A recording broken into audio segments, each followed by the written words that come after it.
Okie dokie artichoke. I feel like I'm getting so much better at these. When I first started doing these, I was so bad at them. I don't know how we do these things, how I like to operate them. When you're tuning in, let me know what your name is, where you're tuning in from. We can get rolling then, okay? I'm Connor from Pittsburgh. We've got 8 questions that we're gonna talk about today, and some of the highlights are gonna be daily routine, cheat days, my worst personality trait, turn-ons and turn-offs, wrap it up, talking a little bit about kids, talking a little bit about cuddles, how we're just gonna wrap up this lovely Friday. So guarantee that you're gonna be a better person after watching this. That is my goal. Let's get this started. Question number 1. What does your typical daily routine look like? I sort of have this program. My week is a little bit unique. My day kind of starts off based upon when I try and get to bed the night before. In a perfect world, I go to bed at 9 p.m. the night before, and then typically I'll try and get my 8 hours of sleep and wake up at 5 a.m. First thing that I do, I call it like this meditate in prayer time. That's sort of like what I call it first thing in the morning. But I'll sort of play this Good Morning by Alfred Hicks YouTube 10-minute thing that's basically saying about how we're gonna have a good morning, we're gonna have like a positive day, we're gonna have the best day. I play that every single morning. Like I have like this Bible app, I'll just read a little bit as far as like the daily like scripture reading and stuff. It's probably weird, but I hop into my personal finances and do like my personal finance stuff, answer all like unread emails that I have. And I literally probably stay in my bed for about the first half hour of my day just doing that in my bed. And then what I do is I'll get ready, I'll get dressed, I'll go to the gym, and then typically what I'll do is I'll do my 45-minute walk, I'll read my 10 pages as I'm doing my walk, and then I'll try and get a Hot with Trot post up to finish off my treadmill walk.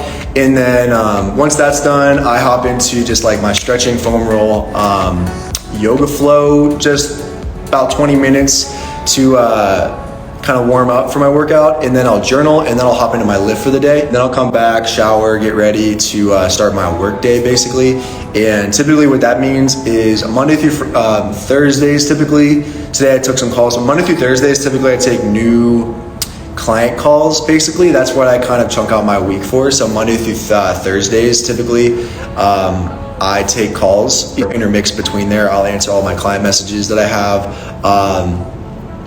Monday through Thursday, typically. Thursdays I want to get all my new client check-ins, and then typically I work on, I do my lives on Wednesdays and Fridays, and Fridays through the weekend I'm typically doing, typically on the weekends I'm doing new client plans and video responses to the weekly check-ins. Try and start my workday around like 3 o'clock in the afternoon, and then essentially from 3 until about 6 typically is 3 to 6, I typically do social media stuff. So I like create my content for the day. I try and get a reel up, at least one reel up, or at least one post up every single day on Instagram. And then I kind of repurpose that across to TikTok, YouTube, Facebook Reels, Snap, LinkedIn, if I want to post on LinkedIn.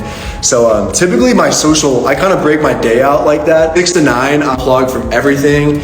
And I don't really try and do work from 6 to 9 most nights, because I'm trying to just like wind down for the night and make sure I like get into bed on time. So I feel like when the dogs go on the walk, that's like the best part of their day, right? So when I get dogs, I definitely want to take them. I feel like I'll probably take my dogs on 2 walks. I'll probably take them on a walk like in the morning, and then take them on the walk like at night, so that they're getting like 2 best days all wrapped in one. Number 2, we're gonna talk about cheat meals. The question is, what do you eat on your cheat days for question number 2? A whole pizza. I'll eat like a whole pizza from, there's like a grocery store right by me that I'll just get a whole pizza from and just put it in the oven and just make it and like eat the whole thing for the night. Desserts, like that's like regular food is like pizza basically. Or for desserts, what my favorite dessert is for donuts. I'm a big fan of Boston cream donuts. That is my favorite flavor of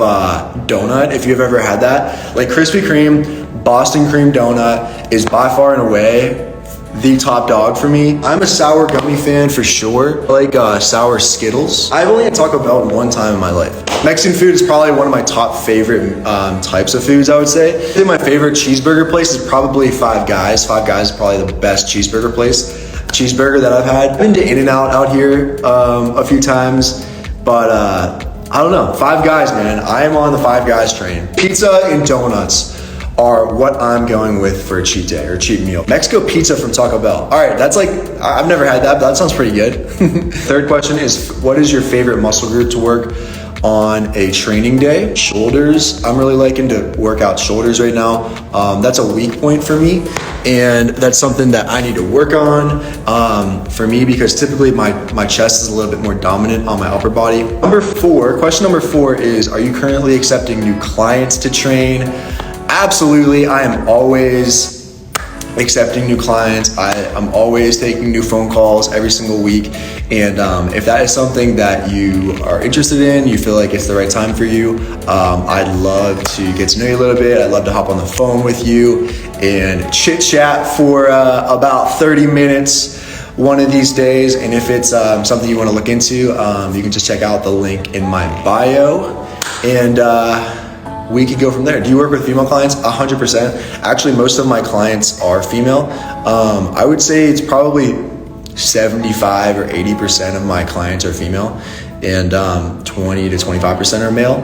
So yeah, most of my clients right now are women. For this fifth question, it is, what is your worst personality trait? I am super hard on myself, trying to work on giving myself grace a little bit more and like forgiving myself. I think that's bad for obvious reasons, but I think there's also other reasons that are a little bit more unspoken about, like being too hard on yourself. What I found was that it was preventing me from like trying new things, right? It was preventing me from like stepping out of my comfort zone to try something that would probably make me smarter, make me more intelligent, or make me more skilled or adept at whatever it is like in my life, right? And it was things that I didn't want to try because I knew I was going to suck at them so bad and so hard.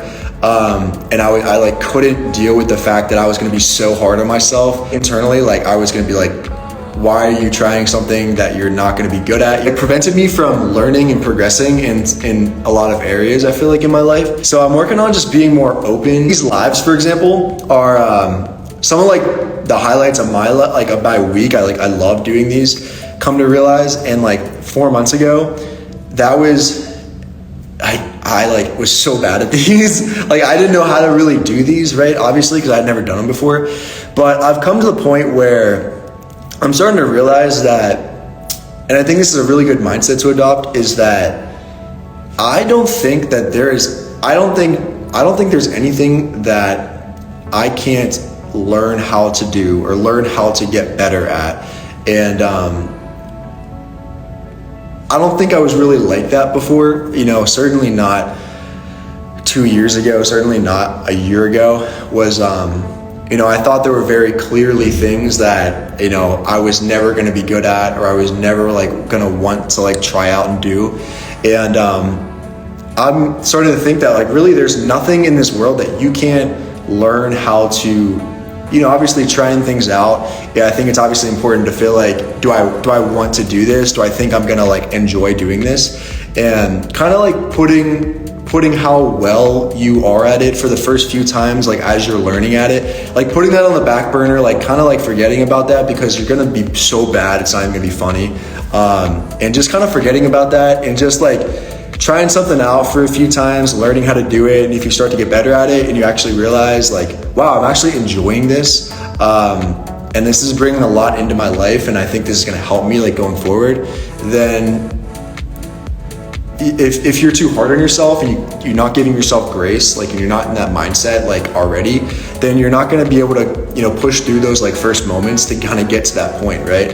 And for me, like a couple years ago, I started doing like yoga, and I started doing a lot of recovery work like for the gym. But like yoga, I was so bad at yoga, and my balance was so bad, and that was something that I just never really did, because I was like, I'm gonna be so bad at this, I don't think I'm gonna be good at it, like why should I even start this? And I started doing it like a year ago, and I absolutely love yoga now. I do it every single day for a little bit in my little warm-up routine, and it has helped me so much when it comes to just like recovery, getting myself ready for workouts. and just feeling like loose and feeling happy and feeling better about myself, like overall.